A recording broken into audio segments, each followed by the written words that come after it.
Ucrania no irá a la OTAN, así lo ha decidido Donald Trump, en simpatía con las objeciones de Rusia que necesitan un estado colchón entre la esfera de influencia rusa y la esfera de influencia americana. Como sabemos, Europa es un puñado de paisillos sin ninguna trascendencia, los cuales han elegido estar ya sea en la esfera de influencia rusa o en la esfera de influencia americana. Al ser fronterizo con Rusia, Ucrania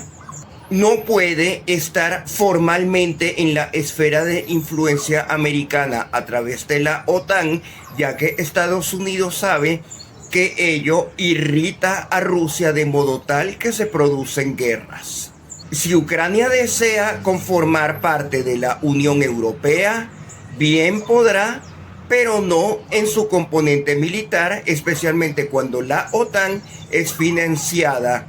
en su mayoría por los Estados Unidos, pero las decisiones las toma Europa, lo cual es discriminatorio contra los Estados Unidos, que hacen el papel de tonto útil que financia sin poder de toma de decisiones. Quizás la OTAN es la versión moderna del colonialismo de siglos anteriores,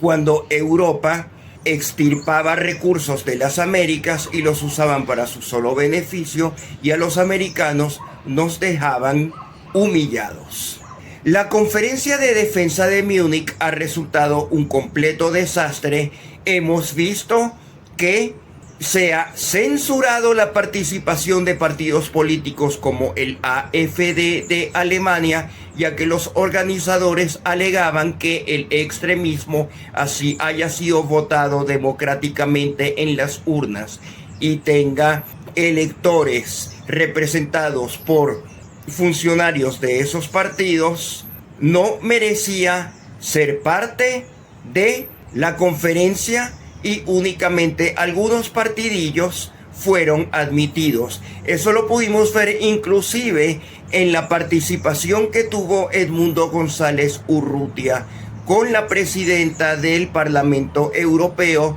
en la cual uno de los periodistas preguntó por qué María Corina Machado había osado reunirse con Vox, Erdogan y demás impresentables, según ellos, de la extrema derecha, cuando todos sabemos que esos han sido los partidos políticos aliados de María Corina Machado durante toda su vida. Pero la Unión Europea, que no vacila en seguir poniendo sanciones a Venezuela y exigiendo a Estados Unidos lo que debe o no hacer con Ucrania, está molesta porque María Corina Machado habla con sus aliados verdaderos. Cuando le preguntaron a Edmundo González Urrutia acerca de tal incidente,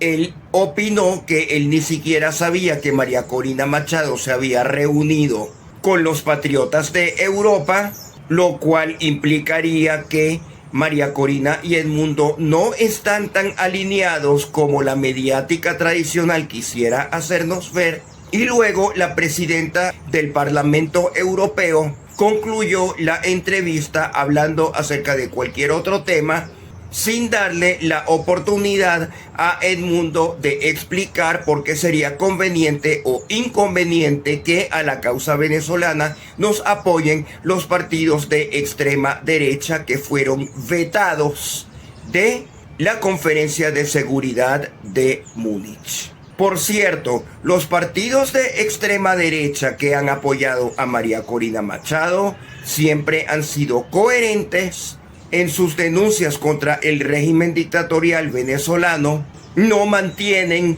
a embajadas hipócritas en suelo nacional y son los que van ganando progresivamente popularidad en Europa, del mismo modo como María Corina Machado comenzó a ganar popularidad en Venezuela. El presidente de Ucrania, que es incapaz de vestir adecuadamente para la ocasión de la conferencia de Múnich, Zelensky, Siempre está vestido con unos suéteres negros horrorosos en lugar de el flux y corbata formales que suelen usar los demás presidentes. Está molesto porque Donald Trump ha decidido soberanamente definir con Vladimir Putin el final de la guerra entre Rusia y Ucrania. Como sabemos, estos conflictos bélicos desde el siglo XIX suelen ser resueltos con los grandes liderazgos reunidos en una mesa, agarran un mapa y dibujan fronteras definitivas. Recordamos que justamente en Alemania, donde hoy se hace la conferencia, se repartió el territorio de África entre las potencias coloniales de entonces. Y esas fronteras de las colonias africanas hoy en día se mantienen como fronteras entre países independientes. Del mismo modo, en 1899 se efectuó el laudo arbitral de París, donde se dibujaron en Europa las fronteras definitivas entre la Guayana inglesa y los Estados Unidos de Venezuela, y esas fronteras siguen en la práctica vigentes a pesar de todas las reclamaciones efectuadas por Venezuela. De modo que el método de reunir liderazgos y dibujar fronteras en mapas en la política real es el método dominante para dirimir diferencias de una vez por todas. El Donbass, que fue una región ucraniana, ahora es una república independiente asociada a Rusia, y todo parece indicar que Trump aprueba que dicha región permanezca bajo soberanía rusa, y así será redefinido en los nuevos mapas de forma similar como ahora el Golfo de América debe ser nombrado en los mapas de ese modo, ya que su denominación anterior, Golfo de México, ha sido derogada. Marco Rubio únicamente permaneció pocas horas en Múnich, ya que su prioridad era viajar al Medio Oriente para reunirse con Netanyahu y así devolver la visita que tan amablemente Benjamin Netanyahu había efectuado a Donald Trump en la Casa Blanca. Ha pasado la fecha del sábado al mediodía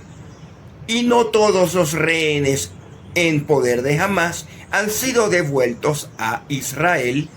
por lo cual Marco Rubio y Benjamin Netanyahu están planificando el infierno que se le avecina a Hamás y Gaza. Hay una urgencia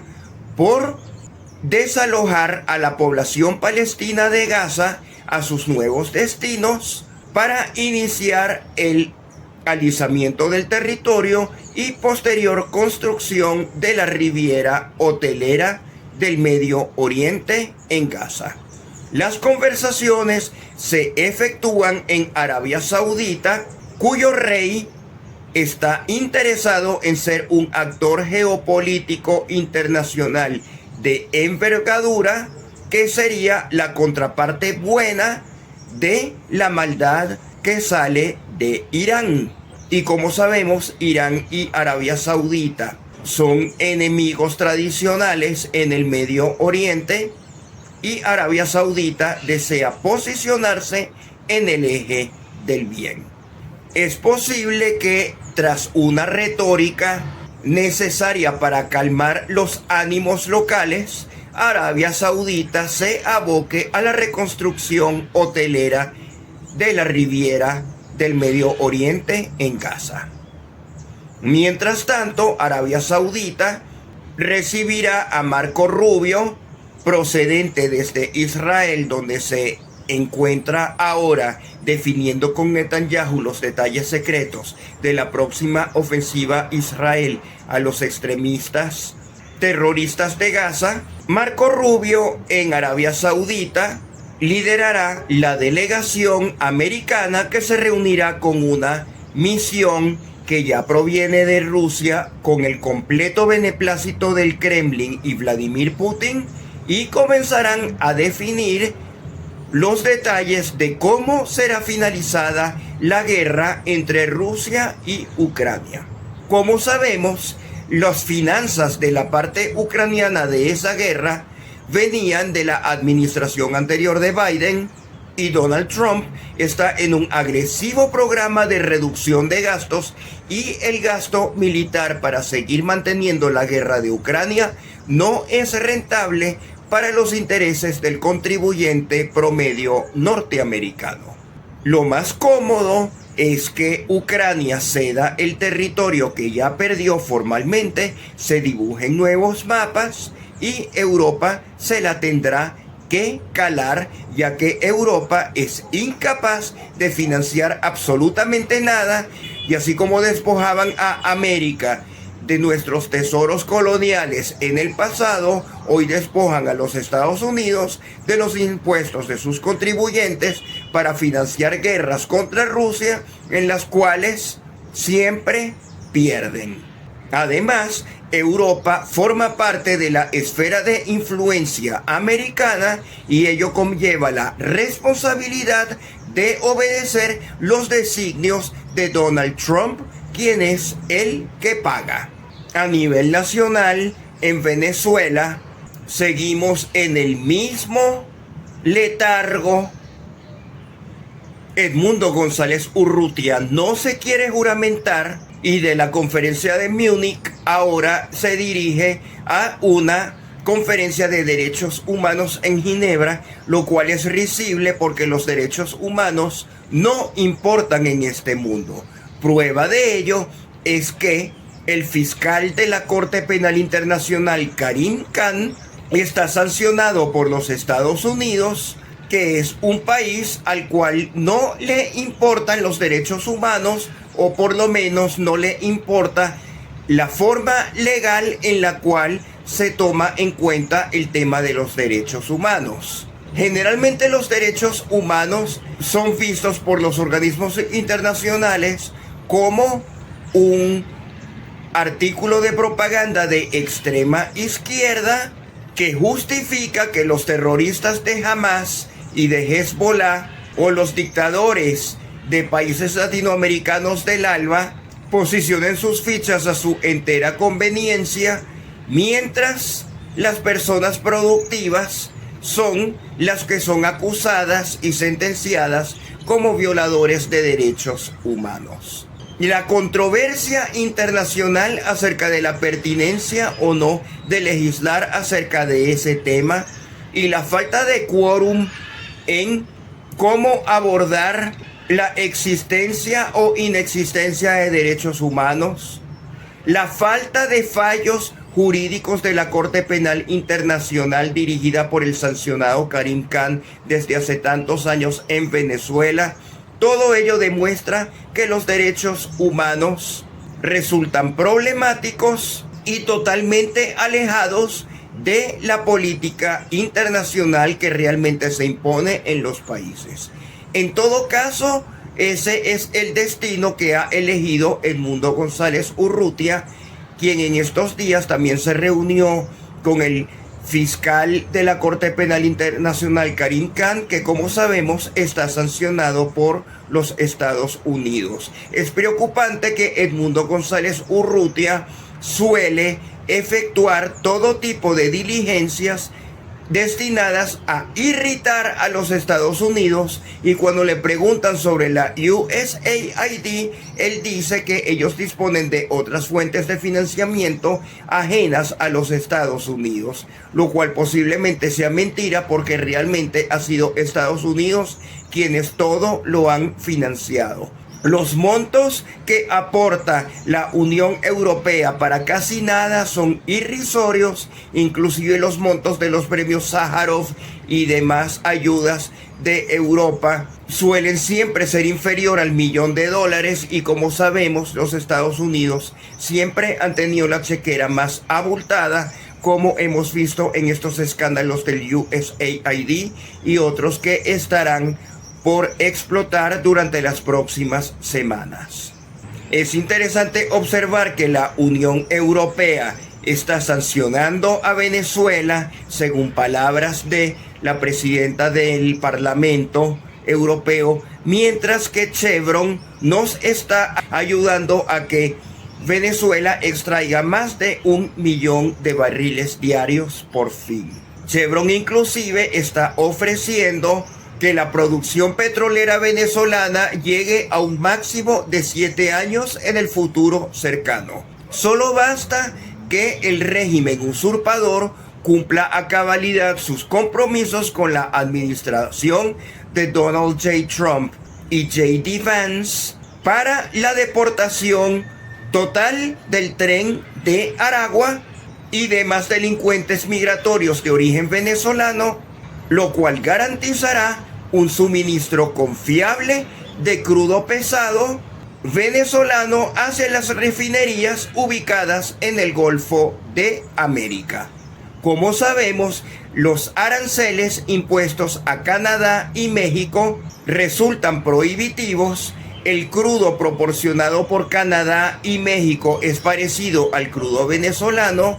y Trump se está dando cuenta que la importancia petrolera de Venezuela en esta coyuntura en la cual los liderazgos de Canadá y México se muestran retrecheros, mientras que Nicolás Maduro está cooperando, resultaría en una premiación hacia Venezuela, su crudo y su economía. Los venezolanos que vivimos en territorio nacional necesitamos que el crudo venezolano se siga exportando, ya que así exista corrupción endógena, algo será retransmitido a los diferentes otros sectores de la economía. Y los venezolanos que tenemos empresas en territorio nacional necesitamos aumentar nuestra facturación, y para aumentar nuestra facturación necesitamos que la economía del país crezca. De modo que si usted es un opinador mediático de la comunidad internacional y está promoviendo sanciones, usted será denunciado, usted será censurado e inclusive usted será investigado a ver si logramos que usted sea deportado a territorio venezolano para que no hable tanta paja desde la comunidad internacional en contra de su país y tenga que trabajar aquí y se dé cuenta que hace falta que no nos sancionen más. Es muy cómodo vivir en la comunidad internacional y exigir sanciones en contra de Venezuela. Todo aquel que incurra en ello será denunciado como apátrida y será instado o arreglar su situación migratoria en su país de la comunidad internacional, o tendrá que ser deportado, ya que es un tipo de gente tóxica para la recuperación económica de Venezuela.